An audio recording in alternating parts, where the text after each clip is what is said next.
Hello dear students, welcome to Unit 9 Times of Emergencies.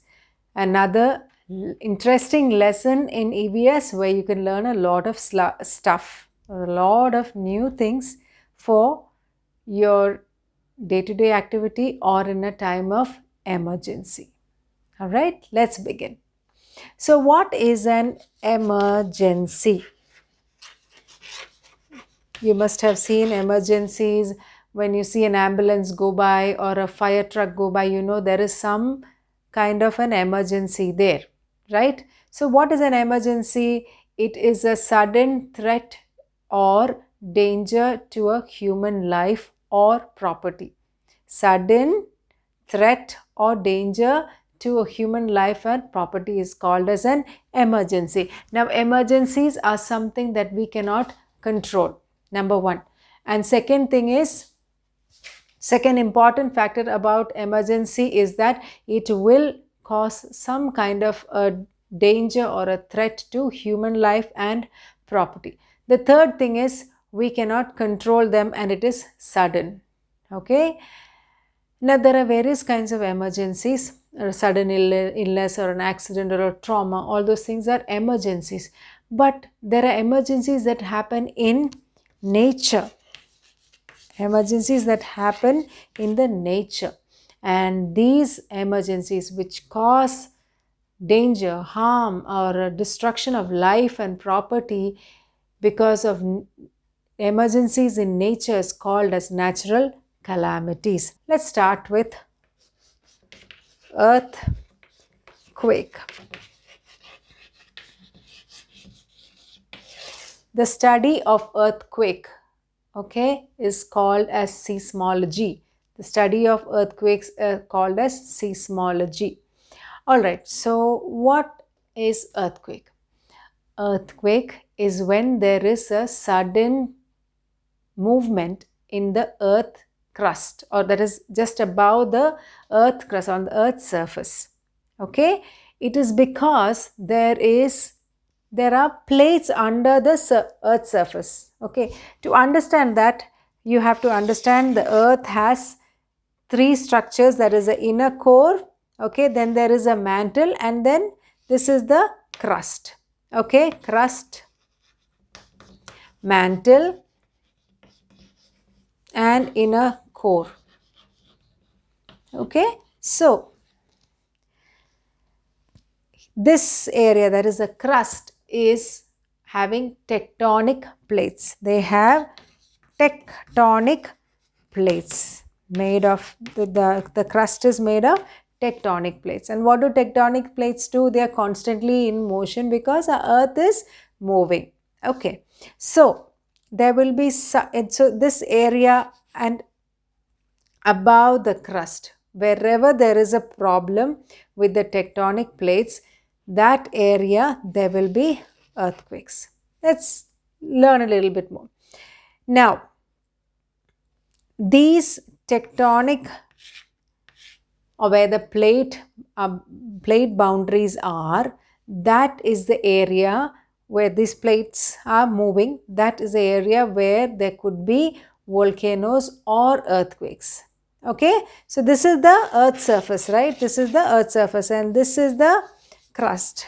So these are where the tectonic plates are. So any kind of movement or any pressure that builds up in that surface, then there could be earthquake. So what will happen is so what happens, for example, when the tectonic plates stop moving, see, it's constantly moving, right? Sometimes it can get stuck.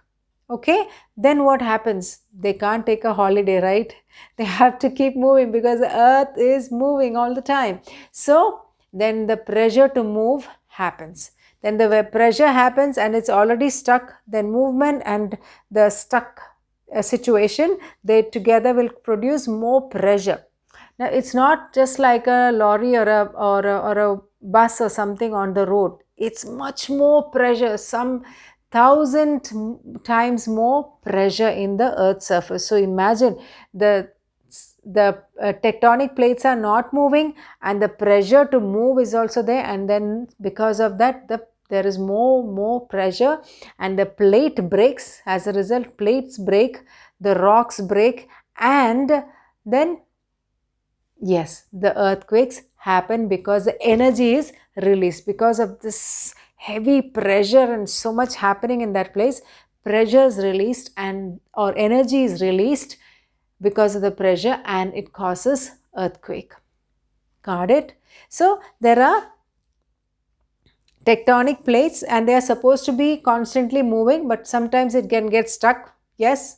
So when that gets stuck, then there's pressure buildup and energy is released. That is a earthquake. Some earthquakes are mild. Okay, types of earthquakes, some of them are very mild. Okay, and some of them, and when they are mild, you won't even know. But some of them are violent, and those violent ones cause extensive damage to life and property.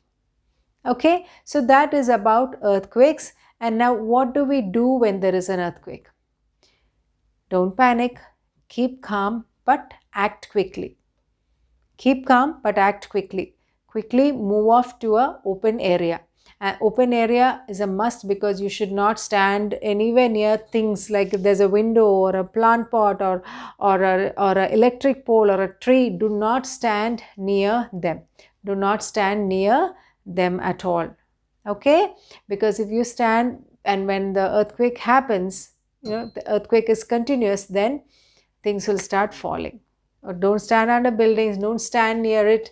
And once you know the earthquake is done, finished also, do not go into the building because aftershocks.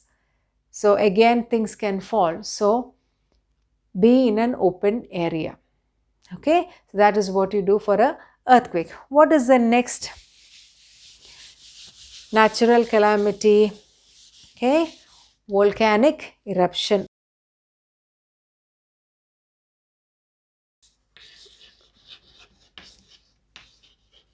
Okay, volcanic eruption.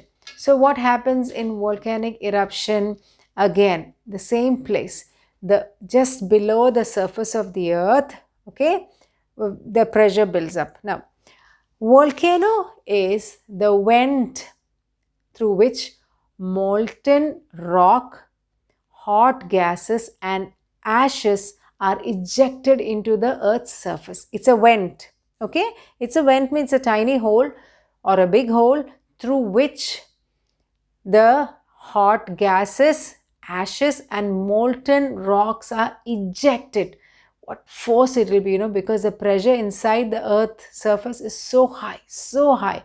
So it will just eject, and if there is no warning, then it will cause a lot of damage to life. But these days, thank God, we are in 21st century. All the seismographers and all the environmental specialists, everybody, the weather forecast and all knows what is happening. They can warn us. So when they warn, they immediately evacuate or shift all these people living around the volcanoes, and they will shift them to safer places.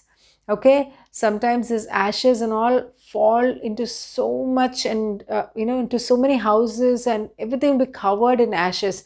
It will take days to get back to normal life. So those kind of situations are there. So just keep people, when they are living in the volcanic belt, then they have to be cautious. They always have to be having a emergency kit ready. So just in case there is a warning, they can just move to safety. All right, so that is about volcanic eruption. The next one is tsunami.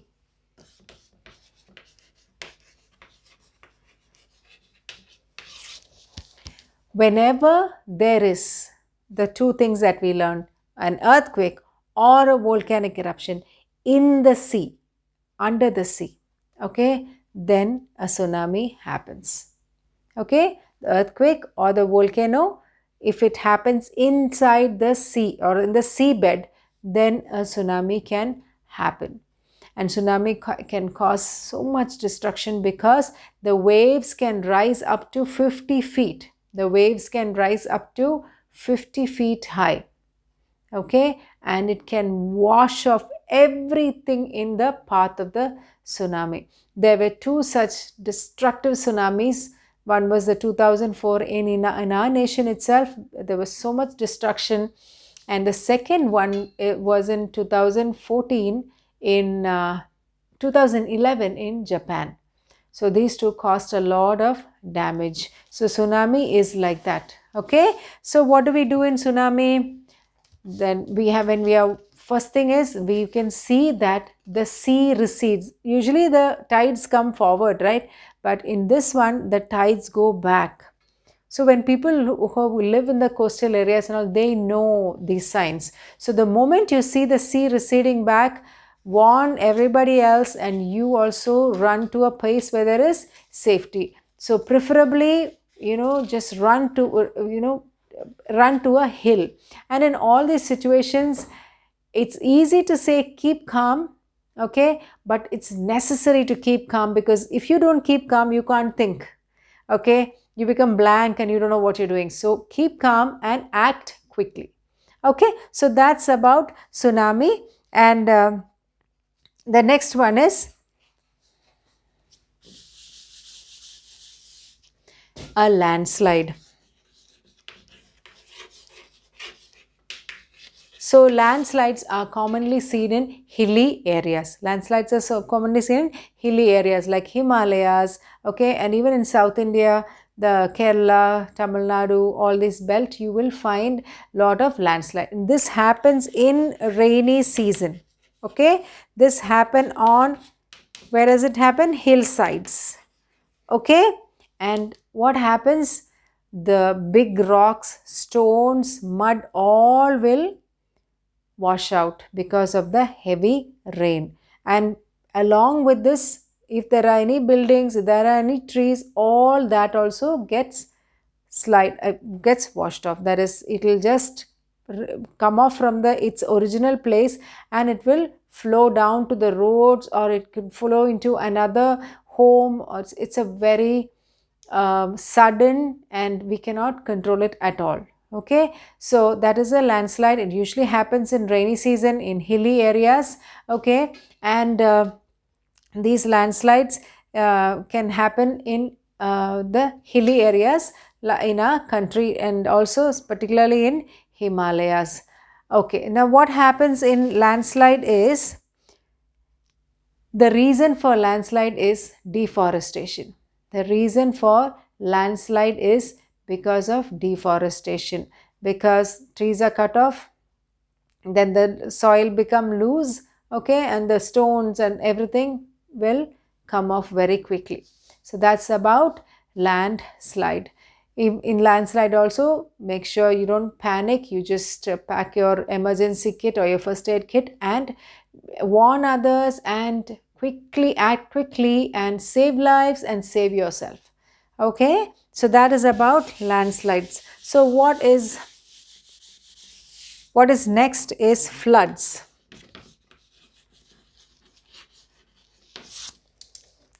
Floods are when lakes and rivers overflow. Why do they overflow? Because there is very heavy rainfall. Very heavy rainfall. So because of very heavy rainfall, what happens is that they flow into the land. So when they flow into the land, what happens? The property, human lives, everything gets affected. Sometimes there is loss of lives, definitely loss of property, crop and all will get destroyed. And after floods, there's another problem. Situations like malaria and cholera will happen. Malaria is because mosquitoes need water to breed, and so there will be plenty of water. And then cholera is because all the drinking water, everything will get contaminated with all kinds of water. So this is the problem in floods. Cyclones are very strong rotating storms, very strong rotating storms, and they are usually seen in coastal regions. What happens? And whenever there is a storm, there's a heavy lashing rain also. So the storm and the rain together cause damage to properties and crops, etc., etc. So what happens? So what do you do in a cyclone is, when you live in the coastal areas and when it is rainy seasons, if there's any warning, listen to the weather forecast and be prepared with your emergency kit. Yes, and you have to make sure that you are in a safer place. Okay, and never put any electrical equipments, appliances on during the storm. Okay, and once the storm is done, please check the parents, the elders will check the gas cylinders if there's any leakage, because the wind was so strong it would have hit somewhere, or some leakage could happen. That will also pose a big danger to human life. The next one that we are going to learn is about drought.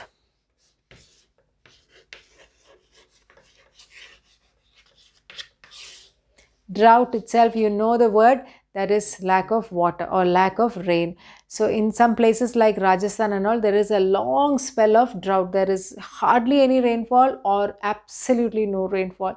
Then what happens? All animal and plant life needs water to survive. Crops need water to flourish. Otherwise, there is destruction, and then there is famine. Okay, and people don't have water to drink. Then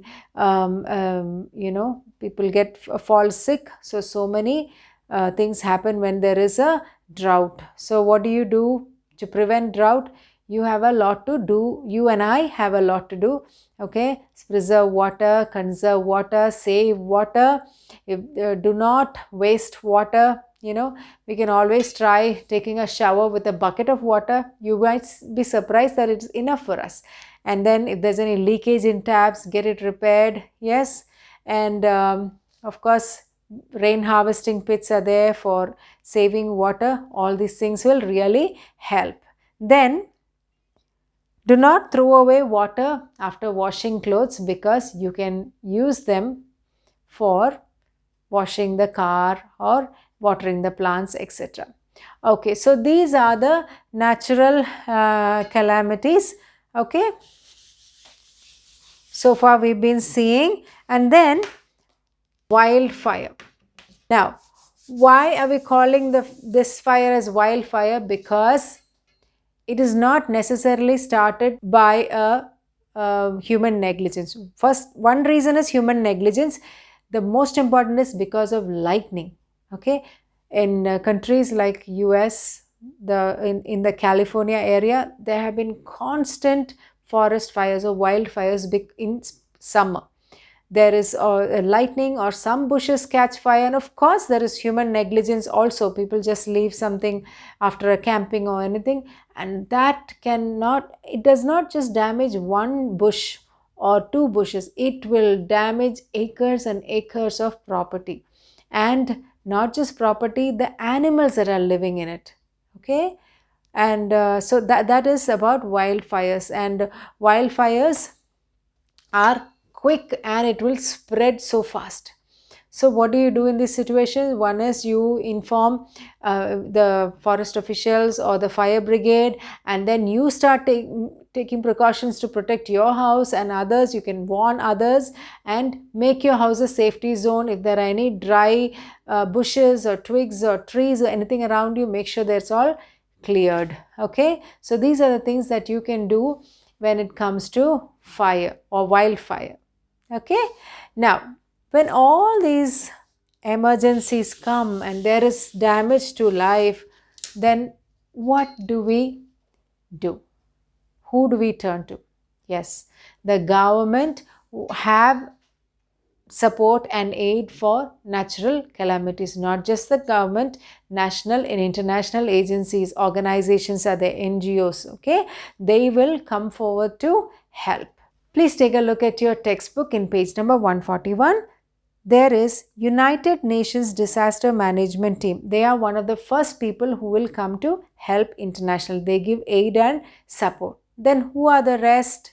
Yes, United Nations Children's Fund, Indian Red Cross, First Hand Foundation, Armed Forces. Armed forces particularly help in every situation in our country, be it a flood, be it a tsunami, be it a cyclone, be it a earthquake. Anywhere you can see the armed forces always reaching to help. They will provide food, clothes, water, and all the medicines, emergencies, all they will provide, emergency items. Okay, all right, the blankets, Okay, and the police help to maintain law and order. Because why do you need law and order? Because people be so afraid, panic, and in panic people start doing different things. Okay, so to have order, the police is needed. Then the fire force, then the police, then volunteers. Okay, all these people are there to help. So that is a silver lining. People come together to help each other. You know, even internationally, people come to help each other. What can you and I do? Yes, be part of a NGO, and when such situations arise, then you start raising support for them. Make sure it reaches the people, the right people who are struggling. It should not get lost in the transit to those people. Okay, it should. You can raise up funds in terms of cash or in terms of clothes, food, medicine.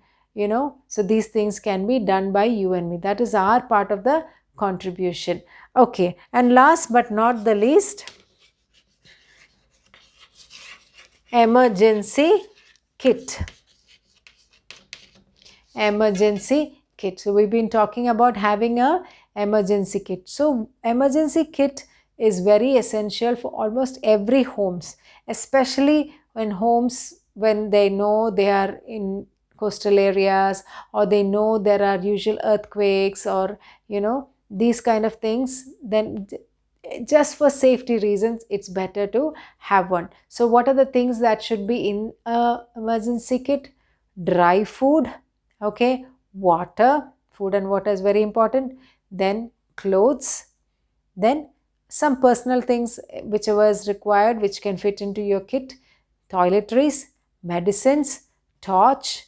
These are the things that should be there in a emergency kit. Even if you suppose, God forbid, there is a situation where you're not able to access any other help, and you are stranded in your house, you can make use of this. Suppose you also are moved to other shelter, like the government, when there is volcanic eruptions or when there is a warning of tsunami, the government will arrange for safe places where people can be shifted. So then you can carry the emergency kit with you and make use of it till you get back to your home.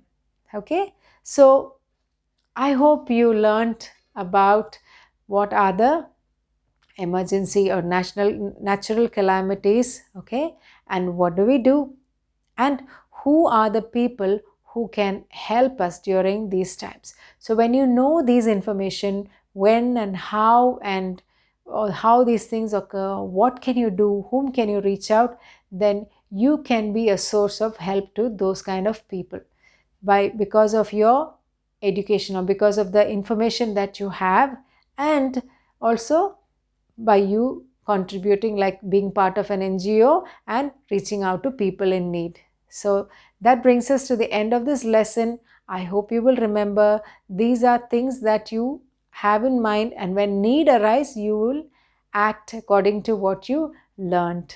So I hope it will be useful to educate other people. God forbid any such uh, disasters come. But till then, keep learning and make sure your learning is useful to you, your family, and the people around you. You can be a source of information and knowledge to other people. So, bye bye, and see you in the next EVS class.